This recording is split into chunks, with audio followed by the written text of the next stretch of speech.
Castle Hill was a beach club built in the late 20s, and it was populated by mostly handball players. We had quite a few national champions out of there, and most children played, and their parents, fathers and mothers. My mother played, Lou's mother played, Fred's mother played, Flip Wolfart's mother played. There was countless. It was a real family-type place, and you looked to get up there every day to play with your friends, and handball was the dominant sport there. Once you became a competent player and you were starting to play with the real good guys there, what was the feeling like for you? Well, we were excited to try to play against the better players all the time. Castle Hill had different age groups. And since the age groups went down, when you were young and you were pretty competent, you started playing with people 20 years older than you. And it was a great type of equalizer with your personality and the way you felt with people. It made you grow up better. Your friends did the same thing. I played children's tournaments up at the beach club with Fred. And then we played later on against adults, and when, say, Jimmy or the Oberts or Vic Hershkowitz came up to the beach club, we were excited trying to get on the court with them. They always had exhibitions up there of one-wall play. And as you were talking before, they had Vic Hershkowitz and Mo Ornstein come play the Oberts, and as 10 or 11-year-olds, we would get on the court before them and try to emulate them, and the people would, appreciate it and see their kids doing this. Castle Hill's one-wall court was an amphitheater, and you probably could have fit 2,000 to 5,000 people to watch a match. I'd like for you to give me some, we'll call them one-liners on various players. I don't have the time to go into the whole history of it, but when I mention a player's name, I want you to just give me the first thing that comes to mind. Okay. Jimmy Jacobs. Greatness, superb athlete. Paul Haber. Guts. He had the most guts of any player I've ever seen. Freddie Lewis. Class. Freddie is a class person on the court, off the court. It's really the same person on and off the court. Nadia Alvarado. Tremendous athlete with unbelievable equipment. And David Chapman. Great desire to be the best player, and very knowledgeable and listens. If there's one thing I'd say about David and I haven't seen him in a couple of years, is that he is bringing back what the game of handball should be. You were involved in handball when it was a very vibrant sport, and perhaps more vibrant than it is today in some ways. What do you think handball needs to come back to that time when so many people were excited about it? Handball on the East Coast, when I was young, was really very, very popular. It was popular because all you needed was a ball and a pair of gloves, and there were places to play. What handball needs now on the East Coast, or at least metropolitan New York, is places to play. It's a minority game most of the time. The Irish and the Jews played it as a minority, and then the Mexicans and Puerto Ricans and people like that. But what happens is, to go from one wall in New York, we went into four wall, and that's truly handball. One wall is just a part of the game. Four wall is the whole game. And there's no place for these kids, as talented as they are, to go anymore. The YMCAs have put themselves out of business in New York. The clubs are too expensive for the kids to go to, and it's a shame. because some great talent came from one wall in the past that made great four-wall players, and that's not happening now. Ken, I want you to talk about when you were playing really good ball, and it was the heat of the moment, and you were in that, what do you call it, that zone. You were playing great ball. What did that feel like? What was that like for you? It's funny. It makes you feel like you're better than you are, than you feel you are. It's, I guess, the endorphins are going and everything else. Even now, for me to do a workout on a bicycle or on a treadmill or something like that, it doesn't have anywhere near the exhilaration of getting on a handball court. And I can't do anything much on a handball court anymore, but just the sweat alone makes me feel so much better. And finally, I would like to ask you what your thoughts are on the most memorable time you've had in handball. What was the most memorable moment for you?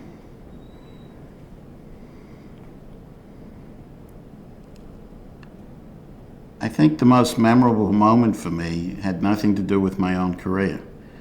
I think the most memorable moment was when I first saw Fred win the Nationals in Vegas. And he'd won before that, but I didn't see him. And it just was, it was like me and him on the court together. My thinking and his thinking were so similar, and I just felt ecstatic. Okay, so, Lou, talk to me about the first time you saw a handball court. I probably don't remember it. I tell you why, I was too young. What about the first time you played? Again, probably too young to remember. It's too many years ago. We all, a bunch of us grew up at Castle Beach Club, and everybody that plays handball knows about that. Had a lot of great champions: Marty Decatur, Paul Haber, Sam Haber, Joe Sampson, Kenny Schneider, and I'm sure there are others I just can't think of right now. What was it like there back when you were first playing at the Castle Hill Club? Well, it's a sports haven in the middle of the concrete jungle, as most people would perceive it outside New York. It's about 13 or 14 acres of sports.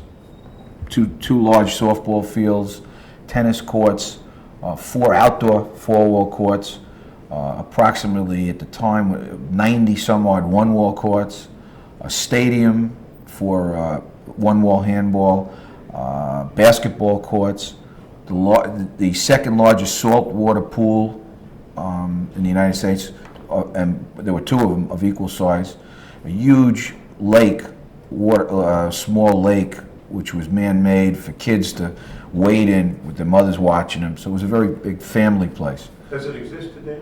No, well, it does. It's still there, actually. Unfortunately, about 10 years ago, 10, 12 years ago, I guess, I've lost track of the time, they sold it to put buildings on. They never got the zoning, and the buildings haven't been built yet. I think they may be starting now. We could have had another 10 years. I continued to go back to play there even after I stopped playing actively, because it was a fun place to go to. So there was a one-wall stadium? Yeah, just like similar to Garber Stadium out in Brooklyn. Yeah, about the same amount of people could be fit in there? Maybe even more. It was pretty large. They had 2 courts. They actually had so many games. They had all different divisions. And believe it or not, on a Sunday afternoon, there was about 90 courts when I was a kid. There was waiting on a lot of the courts. There were that many plays. You had to wait to get onto a court. There was women's handball up at the pool. When you started, who were the great players then? Who were the guys you looked up to? Well, let me say this. My childhood idol was Vic Hershkowitz, and he was what I considered the Babe Ruth of handball.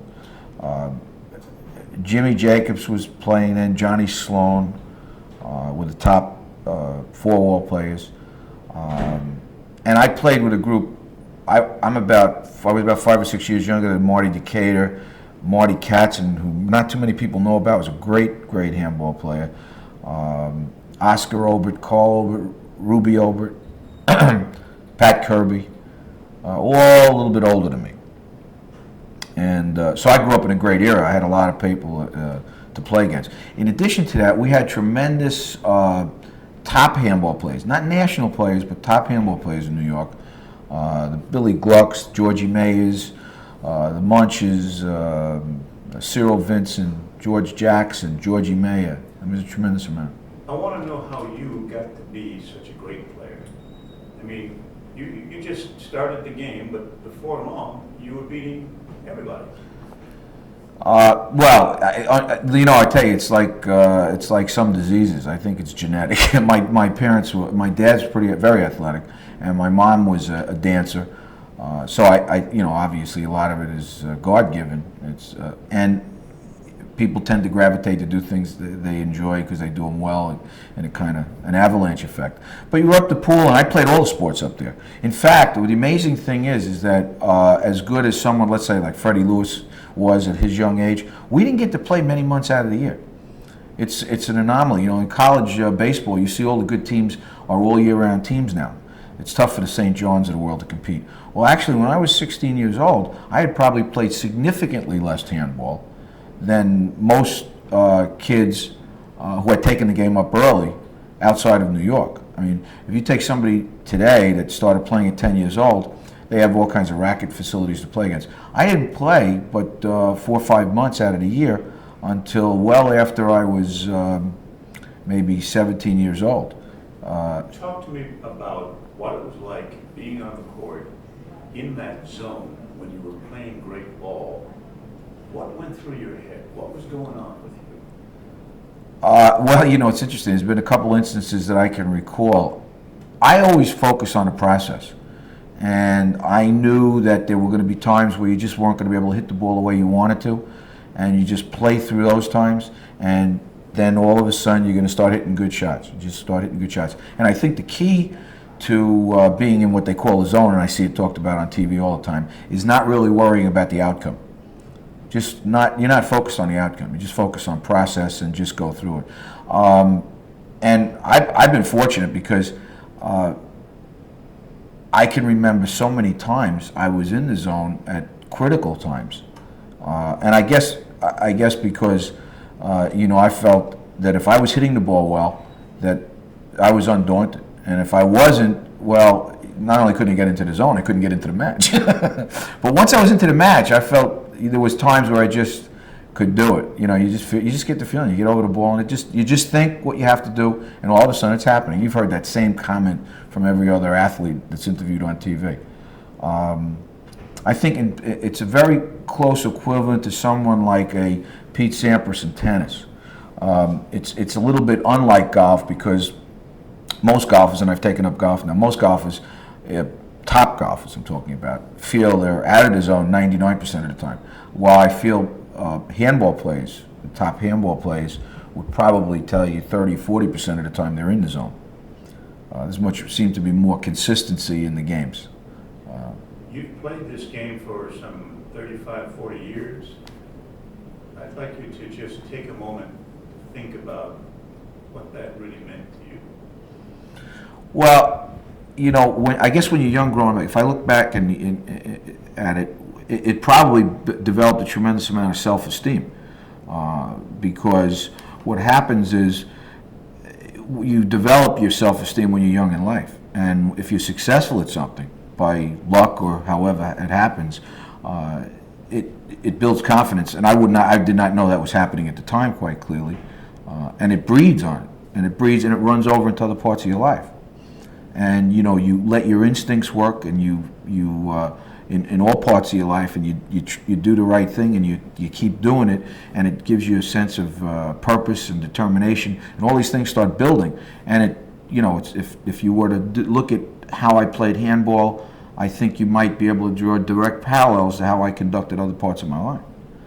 So handball really played a crucial part in your development. No question. In fact, I'll tell you about Bob Davidson, who was coach of many of the people I mentioned: Freddie, Marty, myself, Steve Lott. There's a whole bunch of folks, Kenny, Smolak. Bob used to say, it was interesting, watch how somebody conducts himself. Style, method, and character on a handball court tells you a lot about the person. And I think The people that know me pretty well is probably pretty true. I'm tough as hell, very intense, extremely competitive, but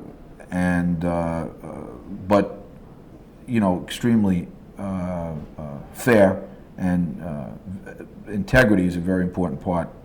I mean, I remember having vociferous arguments with one Paul Haber about him not calling 2 bounces because he says it's not in the rule book, and which it isn't. But of course, after I was brought up in handball was a gentleman's sport like golf, and Joe Sampsons of the world, and my dad, and just a great group of guys that I grew up with that were my elders, taught me the appropriate method of conducting myself on the court. Not necessarily about in discussions, because I was very, very verbose, and there would be a lot of referees that tell you they wouldn't necessarily enjoy refereeing some of my matches, but never to intimidate or whatever. Truly believed that there was a real bad call, and quite honestly, most of my fellow competitors that played a lot of sport matches against me would tell you that I would call everything. All right, and there's a few that I feel the same way about. Someone like Freddie Lewis and Marty Decatur. We're very honest. Stuffy singer. Baby Dumpling. I couldn't resist that.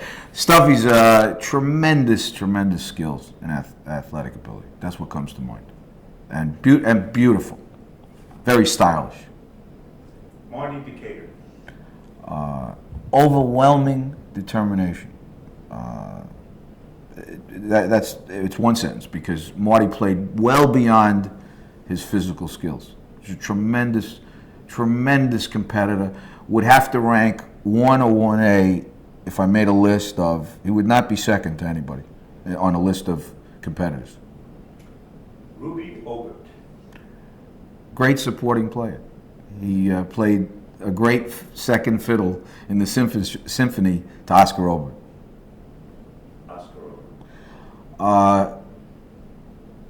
Probably one of the great one-wall players definitely one of the great one-wall players of all time. Probably, you might get an argument, probably the greatest of all time doubles one-wall player. Maybe the second or third best player all around ever. Great talent. Spectacular. Angelo Trulio. A little bit before my time. I had the pleasure of meeting Angelo when I was very young. A health nut, soft game, grinded out, volley, high volleys, lobs. Certainly not the prototype of anything that I ever played with. Steve Sandler.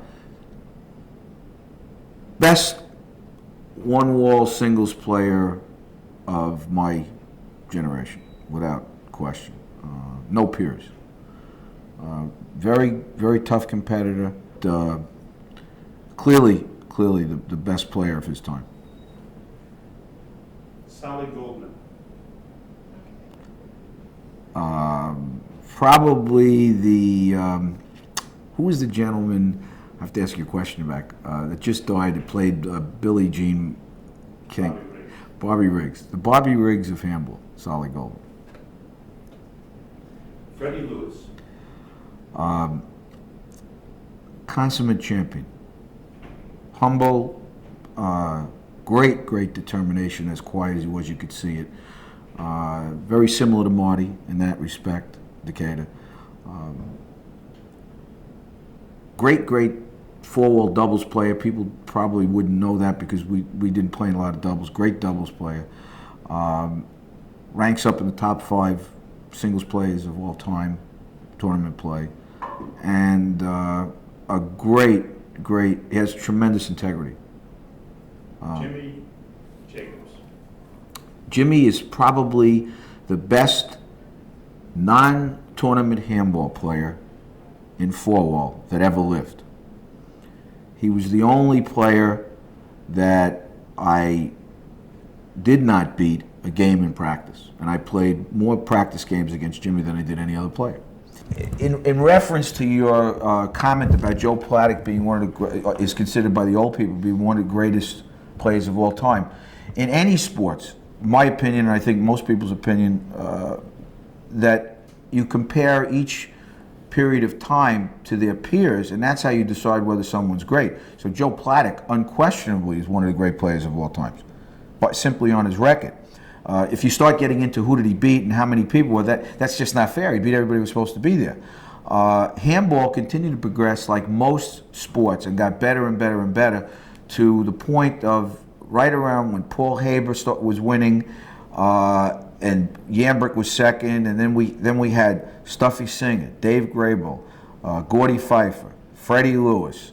If you look at the first year of pro handball, you had 8 or 10 people that could win the tournament at the beginning, and that's never been true in handball before or since. Unfortunately, because the sport is so difficult, instead of going from 10 to 20 like most sports would, continue to keep expanding, it didn't happen. The sport got gutted by basically racquetball, which came along and was for the masses. In addition to that, handball didn't have any money being made in it, so you get a very limited field of people. And then we got, of course, a lot of people who were Mexican come in as a result of Nadi and the fellow, I forget the gentleman out, I always say, Tony Quante is a great guy. He has that crowd of people that came in, and that's great for the sport, and now we're expanding. But we've never gone to the next level. David Chapman is the first flashback to our generation because he's the first one that plays more of an all-around game. That's what's been missing. They emulated Nadi, who clearly is one of the great players of all time, again, simply on record, notwithstanding who did he beat or who didn't he beat. I also should mention in here, talking about greatest players, Vern Roberts has to be right in there. He simply had the misfortune of playing against such a gifted player, but Vern is clearly one of the best players of all time. So, you need to look at that. The only time I compare generation from generation is when there's overlap. Like in the case, how do I compare Johnny Sloan with our group? How do I compare Paul Haber with Jimmy? There was a lot of overlap there. And I played a lot of, I was lucky enough to play in almost 4 different generations. Lou, let me stop you for a second because one of the important things I need to get from you is a little bit of background on Jimmy Jacobs and boxing and Mike Tyson. Okay. Want to mention that? Sure. What happened was Jimmy actually inherited fight films from Mike Jacobs. He continually denied that he was related or whatever, but best anybody can tell that was a fact.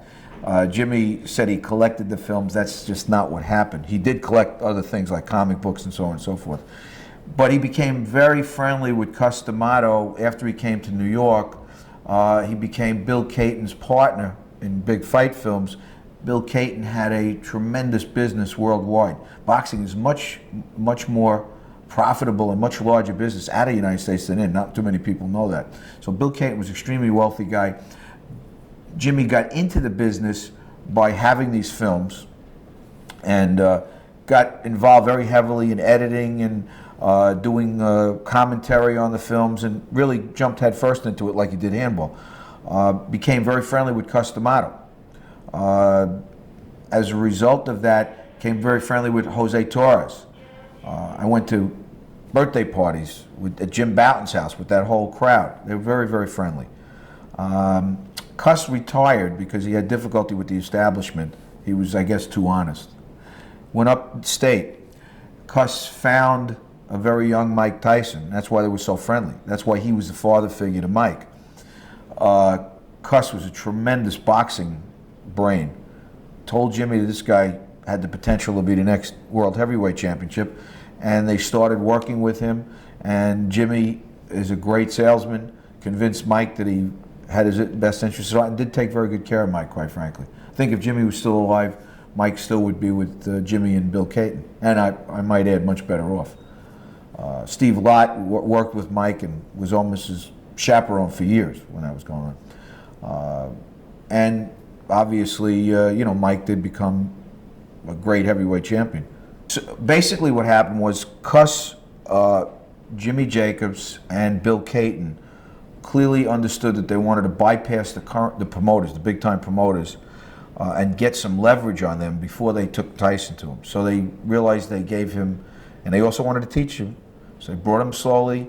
They did the filming. If you notice, they sent out packages to all the media about all the knockouts. And they knew they had somebody who could knock any mediocre fighter out. So it was tremendously exciting.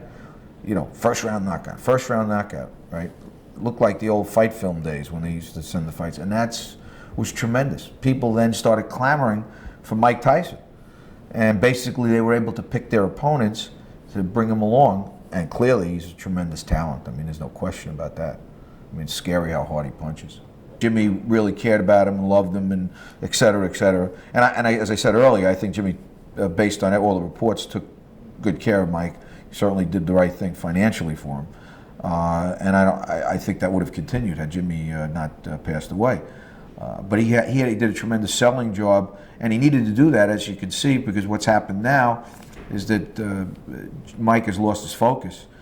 He's not as good a fighter as he was, probably still the best, probably still one of the going to be best of all time, but clearly lost his focus and after Jimmy died.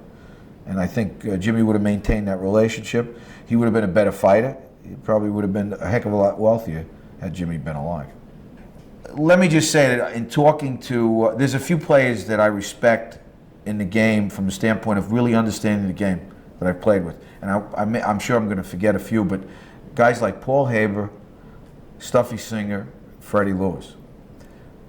Those are three guys I played with, three guys that really truly understand the game and how to utilize the whole court and every facet of the game. And when talking about handball strategy, I mentioned earlier in my comments that it wasn't necessarily the best athlete that won the match or was the best player. And clearly, Paul Haber, who was maybe 1, 2, 3 greatest player of all time in fall ball, clearly was not the best athlete, maybe not even the best top 3 or 4 athletes on the pro tour, or just before that when he was winning his national championships. But clearly he was the best player, and that's because he knew how to play the game. You know, there's so much strategy, like it's the difference between checkers and chess. When you look at 4-wall versus other types of court games, 1-wall or 3-wall, 4-wall, the dimensions, as the dimensions increase, the strategy becomes more and more important. Freddie Lewis is a classic example of that, utilizing his talents, his strengths, of utilizing the whole court. Stuffy Singer was tremendous, had tremendous offensive capabilities, yet he structured his game around moving the player around the court, soft shots along the walls, ceilings, and he was much more comfortable in that mode. Yet he had the other attributes. So in talking about strategy, there's all different kinds of games. You have to know when to play offense, when to play defense. That's one of the things that's been disappointing about the game, and that in that era of time when there was 8 or 10 players that were playing essentially at the same level, you saw all different types of strategies. You saw people go on offense and defense. You saw all different types of games, power games. After that era changed, everybody started to emulate Nadia Alvarado, which was all quote-unquote power game. And unfortunately, there was only one Alvarado. As I said earlier, David Chapman's come along, and now the pendulum is starting to swing back. And you can see even David, who's not anywhere near his peak, was able to control all these people that are simply banging the ball. And if in fact you were to look at a game and go back and stop action, you could see all the mistakes, the mental mistakes being made. I can tell you a story about John Bike, who sat next to a wall in 3-wall, totally disconsolate that he lost the 3-wall championship. And he just couldn't figure out, he said, I don't understand how I couldn't beat this guy. And I simply said to him, get the videotape. The game was being videotaped. I said, get the videotape, come to New York, and within a half hour, you will see why you were unable to win the match. You will see. I said, I'll just point it out to you once and you'll see it. He uses about 50% of the course, of the court, instead of 100%. And once you limit that, and as you get older, you get smarter because you have to utilize more and more of your tools. Talk about what it means to use 100% of the court. Well, first of all, if you notice, David Chapman hits a lot more angles than any of the other players. There's not that many straight shots, all right? And you also have to vary the height. Okay, it's a 3-dimensional game, so you must move the height. It's like looking at a picture. If you look at the classic is Maddox of the Braves. The greatest pitcher in the last 4 years, 5 years. It compares favorably to someone like Sandy Koufax, his numbers. And if you look at him pitch, he doesn't have a very fast fastball. His curveball's good, it's not great, yet nobody can hit him. You know why? Watch him pitch. He's like a master. He's all over the plate. They don't know where the ball's going to be. And it's the same way with handball. It's the same way with any sport. A great tennis serve is not the guy that hits the fastest serve. Goran Ivanisevic has the fastest serve in tennis. Pete Sampras, when he's right, has the best serve because he moves the ball all around, changes speeds, kicks it high, slices it, does everything. And it's true in handball. Okay, so that's really what strategy is all about. The variances of everything, the nuances, is really what comes into play. And you can see how great a player is when he can do that. Also, when you can adapt to different styles of play. When I was watching John Bike play Noddy, it was actually boring for me because even if it was pretty good level handball, in which case it wasn't most times, even if it was during 5 or 10 points of the match, it was boring because they all played the same way. Bing, bang, boom. God forbid one time somebody hit an angle shot, the other guy would stop dead in his tracks. Noddy actually became a better handball player later in his career. When he lost a little speed, he actually would hit ceilings, and he had all ability to do that. He would have been a much better handball player if he started doing that earlier. It would have won a lot easier, too, for the guys he played. So that's basically, you know, without getting into hours of discussion, what strategy is. Lou, I want you to give me a 1 or 2 sentence answer to this question. Looking back on your handball career, what has it meant to you? What did you get out of it? Well, I can tell you, well, everything in your life creates memories. And when I look back, I still get goosebumps about having won a particular match. And there's 3 or 4 that I can think of that pop into my mind every single time I get goosebumps. Talk about one. Well, I'd start with the last one. The last one was when I was retired for a few years, came out of retirement and played Noddy in 3-wall and won an 11-10 tiebreaker. It was unexpected. I felt I could beat everybody else in the tournament.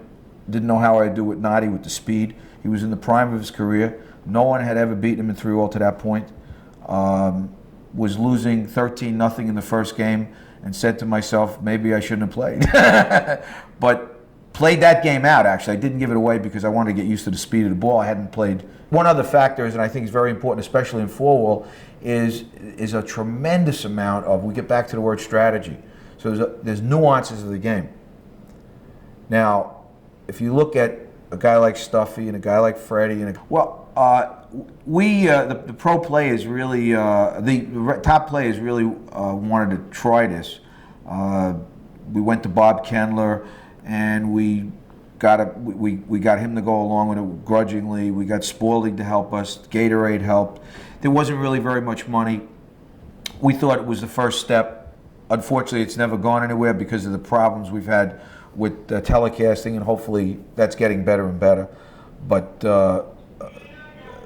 you know, we just felt it was the next logical step. Bob had taken us out of the dark ages from, you know, the stingy old YMCA's and whatever, where everybody was with dirty underwear, which everybody was playing in, to a new era, and he was a great man for doing that. People have forgotten what he did for the game, I think. I mean, we've heard so many stories about other things about Bob, but clearly he's done so much we couldn't possibly pay him back. Talk about him for just a moment so we have some background on Kendler.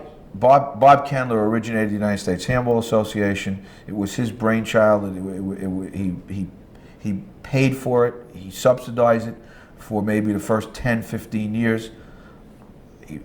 Untold hundreds of thousands of dollars of subsidization of the organization could not have existed. He got handball out of the realm of the AAU. And the AAU was doing nothing for handball at that point. It was a minor sport. They didn't spend any money. So Bob took us to a level where we could all enjoy the game, and allowed us to get to the point in the early 70s to consider pro handball. The problems with pro handball and various sports like handball is not enough people play it, and that hurts because one of the biggest things about any sport is to be able to appreciate what that person's doing. Steve, when did you first start playing the game? Many years ago, when I was about 10 years old, my uncles, instead of playing basketball or football or baseball, decided that to play handball. And they loved the sport of handball, and instead of me playing any of the other sports, I decided to play handball also. And they were very patient with me, and slowly they taught me the game. And by the time I was about 13, I started to see some of the great ball players at a place called Orchard Beach in the Bronx, where they played with my uncles. And I became in love with the game. And from then on, it was just handball, more important than anything else. And what do you get out of handball today, now that you've been playing it for 20-odd years? What dividends does handball pay? Handball is very much like boxing. I don't have the courage to get in the ring and do one-on-one with a boxer. I would never have that courage. But handball, you're on the same side of the court. Tennis, you're separated by a net, and it's a little difficult to impose yourself on the other player. But handball, as Jimmy Jacobs once said, is very much like boxing in that you can impose your will on the other player, and he can impose his will on yours. And in that, it makes it a very competitive game. It's great because when you've done something for 35 years and you love doing it, you continue to do it. And I love handball that way. You talked about Jimmy Jacobs. How did you first meet him? I first saw Jimmy Jacobs in 1964 at a strange meeting at the Garber Stadium at the Brighton Beach Baths. He was in an exhibition, a one-wall exhibition of all things, with some great players, Hershkowitz and Davidoff and Marty Decatur. And I saw Jim Jacobs walk by, and I knew from the magazines, from Handball magazine, that was Jim Jacobs. I saw him play later that year in Detroit in the three-wall nationals in '64. That was the first time I had ever gone to a national championships. He had lost to Oscar that year in the semifinals. And then as I became more of a four-wall player in '65, '66, Bob Davidson, where I'd been playing at the Bronx Union YMCA, thought that to help me with my game, it was time to go from the Bronx Union Y to the 92nd Street YMHA. And with that, Bob introduced me to Jim Jacobs officially, and from there on I played with Jim perhaps once or twice a week for many years. What year was that you went over there? Bob Davidson took me from the Bronx Union Y to the 92nd Street Y, perhaps in 1967. That was the first time I went over to the 92nd Street Y, was about 1967, and played at that time with Jim Jacobs maybe once or twice a week. And then your relationship with Jimmy blossomed, and tell us a little bit about that. How did that happen? In 1967 and early 1968, I finished high school and I wanted to get a job part-time. And I asked Jim Jacobs, who was the vice president of a company called Big Fights Incorporated, if I could work part-time for this company, mostly in the fight film business, bringing films to laboratories, doing odd and end messenger jobs. And Jim, being a handball player, playing with me twice a week, said, "Steve, anytime you want to start working for Big Fights, the position is yours." And in '67, early '68, he allowed me to work there for a while so that I could, make some extra money. That's when we really began a very tight friendship. And I went back to school for about 2 years full time, then came back to Big Fights full time in the early '70s. And from then on, in the early '70s to the time Jim died in '88, we were together all the time. Jimmy found a boxer by the name of Mike Tyson. How did that happen? Jim's company, Big Fights Incorporated, did two things. It owned all the fight films in the world, the films of Dempsey, Marciano, Lewis, Ray Robinson. In addition, Jim Jacobs and his partner Bill Caton paid the expenses for a training camp in upstate New York for many years. The training camp was under the auspices of a great legendary teacher of boxers named Customado. And year after year, Cuss would get fighters, and they would be good, but they wouldn't be great. But Jim and Bill persisted in spending money, keeping the camp alive, paying for the electricity, the heating, the food, and anything else the fighters needed. After many years went by in the 60s and early 70s and 80s, around 1980-81, Customado told Jim and Bill that they have a new kid up there. He was raw, he was 13 years old, but he was very powerful, and Customato told Jim and Bill, this is going to be the next heavyweight champion of the world. And the young kid was named Mike Tyson. Now, I understand that at one point, Jimmy had Mike rooming with you. Is that correct? Early on, Mike Tyson lived with Cuss 99% of the time in Catskill, New York, from 1980 to late '84. After the Olympic trials, where Mike lost and did not go to the Olympics, Mike's professional career was about to start. And because of a small hand injury, actually a little finger injury, Mike's professional career was pushed back for a few months while he went under therapy in New York City. For that time period, he lived in my apartment for about 2 or 3 week period, seeing the best doctor in New York and getting therapy week after week. And once Mike began his professional career, Jim and Bill, along with Customato, felt it was okay for Mike to come into the city after each fight. Cuss's thinking was that all work and no play makes Jack a dull boy. So Mike would come into the city, sometimes completely unannounced. After a fight, he'd come in, I'd hear a knock on the door, go to the door, and there's Mike Tyson. And sometimes I'd be entertaining, and there's a knock on the door, and Mike comes, and I look at my guest, and I look at Mike, and I look at my guest, and I say, I can't turn him away. You know, he'd come in, spend the weekend with us, we'd have a great weekend. Early on, it would be for one day only because Mike was fighting every 2 weeks. He had to get back to training. By the early, mid-'86, the fights were very big fights, and they had to be spread apart to allow for the promotion to build up the fight. And there, especially when Mike won the championship in '86 in November, he was able to stay in New York in my apartment for a month at a time, and that was a lot of fun. So you got to know Mike on a personal level. What was he all about at that stage in his career? What was the real Mike Tyson then? Mike Tyson in '84, '85, '86, '87, '88 was the most terrific kid. He was way beyond his years in terms of his wisdom. He wouldn't perhaps act like that at press conferences. He perhaps wouldn't act like that in public. But if you're his friend and you have a problem, he sits you down like a father would sit down a son and say, you know, that's not what is best for you. What's best for you is this, this, and this. And there were many times I would discuss things with him as he would with me. And women, handball, karate, motion pictures, he would give his opinion, and it would be amazing at the level of wisdom he had. Many people thought that just because he was a fighter and because of the way he fought, that his personality was exactly the way he fought.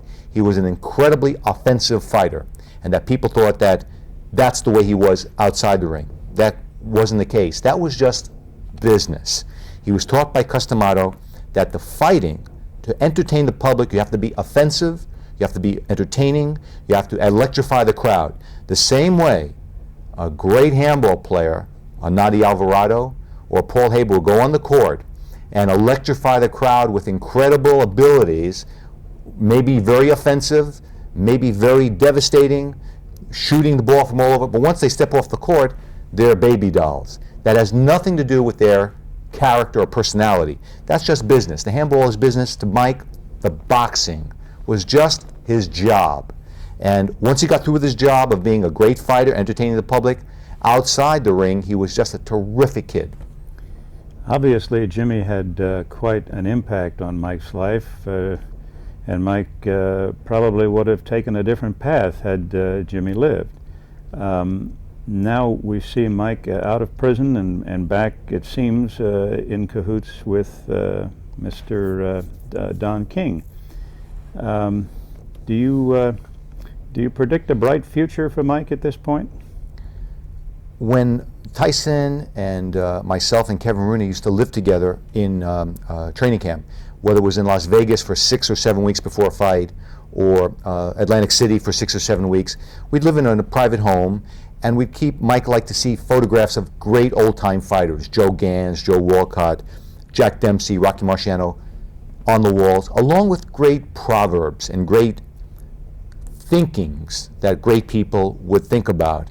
Lines, proverbs, sayings. It would remind Mike of character, of what fighters are made of, what great people are made of.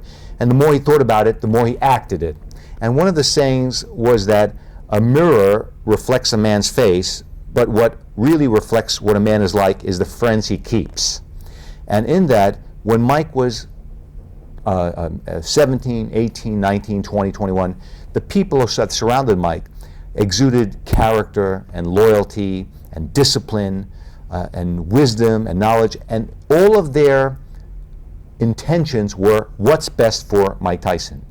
Now, unfortunately, now that Mike is out of prison and he's with other people, their intentions are not what's best for Mike. Their intentions are what's best for them. That's number one. Number two is their character, their loyalty, what they're made of is very suspect. And in that, when you're surrounded by people of dubious characters and dubious natures, that reflects what you're like also. So Mike was always a reflection of the people that surrounded him. And now, that goes both ways. When Mike made a mistake, back in 84, 85, 86, 87, I was responsible because that was my error. But he did pretty good back then. He was a hero. He won the heavyweight championship of the world at 20. He did commercials on network television for Pepsi Cola, Nintendo Video, Kodak Films, of all American white-collar companies to choose a black fighter for doing commercials. These are things that are unheard of. Overall, he was a hero of immense proportions, which the public forgot today that he was. Now he's surrounded by different people, and that's unfortunately going to bring Mike down. It's very difficult to be surrounded by people with bad character and persevere and do better than you have to do. You need people around you to make you better than you are, and I don't think that's going to happen to Mike now.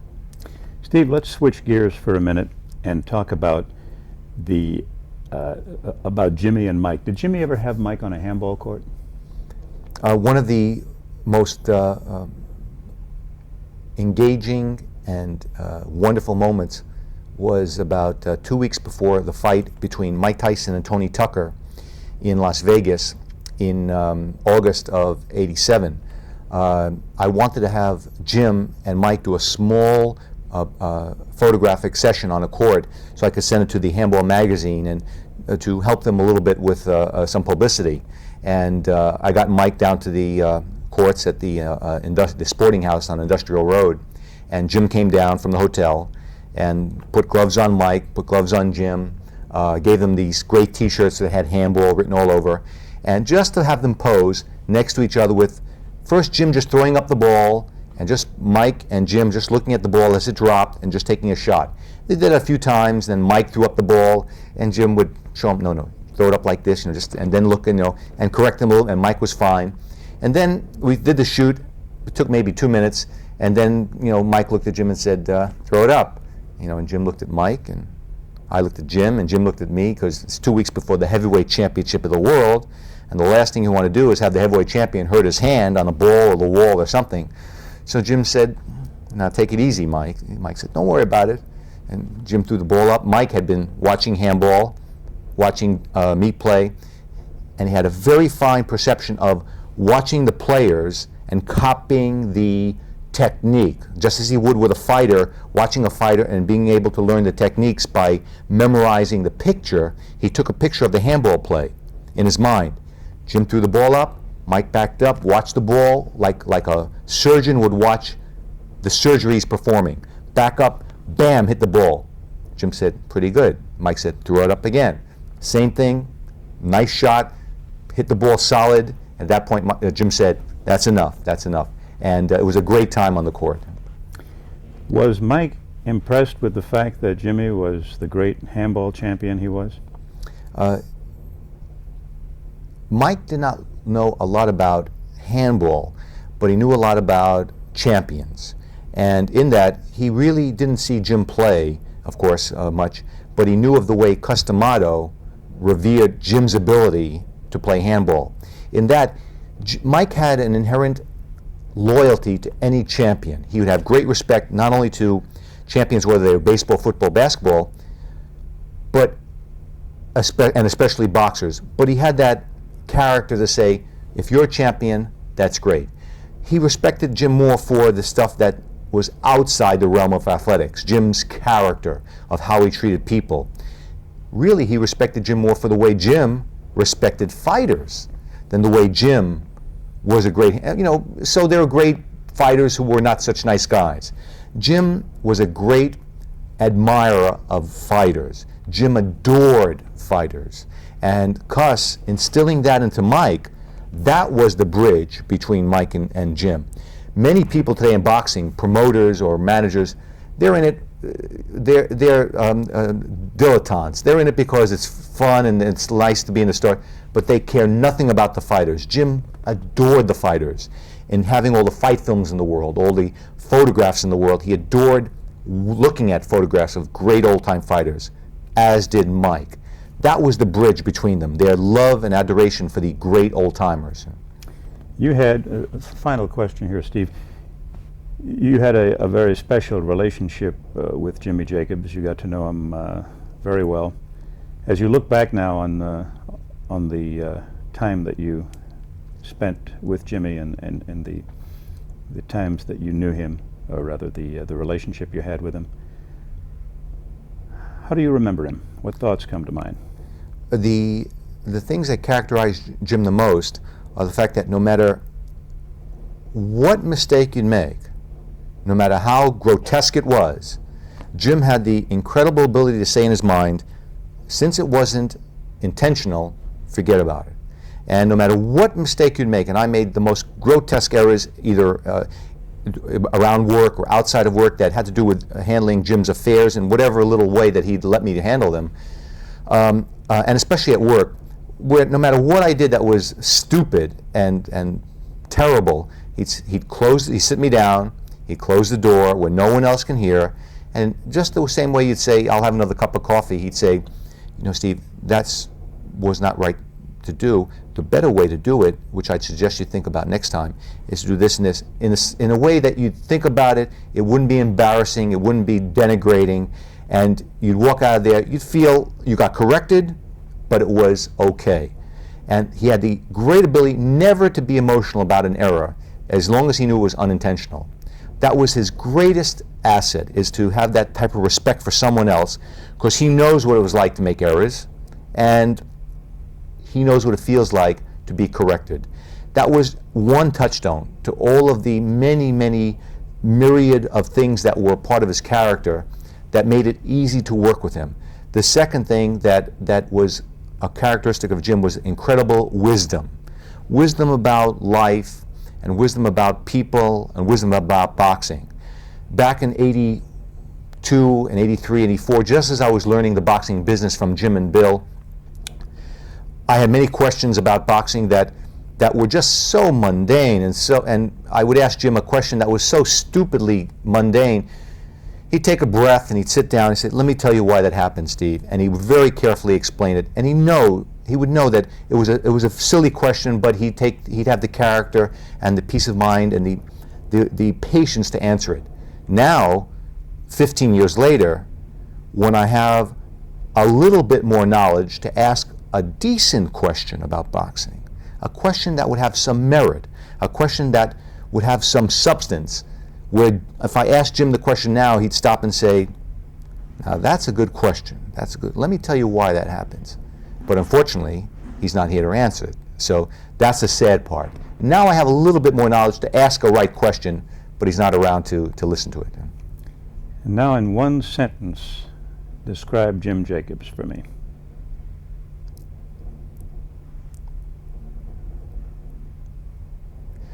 The sentence that characterizes Jim the most, he genuinely cared for other people more than anyone else I've ever known.